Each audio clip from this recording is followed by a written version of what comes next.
This would be the first shutdown since 2018 and 2019, which lasted 35 days. And some estimated that it cost the government and taxpayers billions of dollars. Among those who'd also feel the effects, the airline and travel industry. So I sat down with the new head of Airlines for America, a trade and lobbying group that represents major passenger and cargo carriers. Sununu, the former governor of New Hampshire, telling me it could create some turbulence.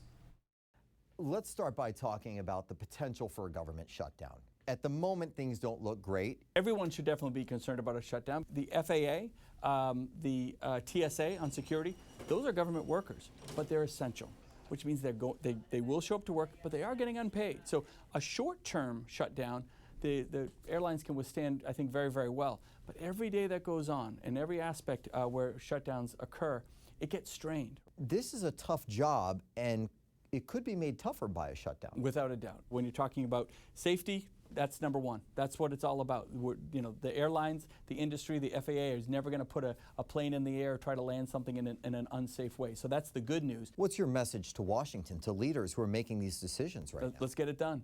Look, I think the folks here in Washington have done a phenomenal job saying, especially with air traffic control, we have a massively antiquated system that runs on landlines and floppy disks. I mean, literally floppy disks. 30 years of negligence is not acceptable. Especially, he says, in light of what happened in January when an American Eagle flight collided with an Army helicopter, killing 67 people. There's since been $12 billion allocated for wide-ranging improvements and upgrades and a push to hire more air traffic controllers. The night of the crash, one controller was doing the job of two. I mean, that tragedy in Washington we saw it actually play out. Where we go in air traffic control isn't just defined by that one tragedy, it's defined by 30 years of neglect. And to your point, 3,000, we need 3,000 more air traffic controllers. All of it slowing down dramatically if President Trump and Congress fail to come to terms. Flights will still continue on time, but you know what won't? The new simulators to get these new air traffic controllers. That will all stop. Purchasing those simulators, getting them in place, because it'll be kind of a big unknown in terms of when is that check going to be cut? When can we actually make those purchases? This idea of removing all these old-fashioned copper landlines, replacing them with fiber, all that comes to a screeching halt. And then you have to restart it again. It doesn't just flip on with a switch.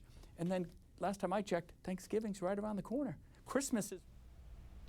In fact, Sununu telling me, yes, $12 billion has been put toward improvements, but the number needed is really closer to $50 billion, and a shutdown means a dramatic step in the wrong direction.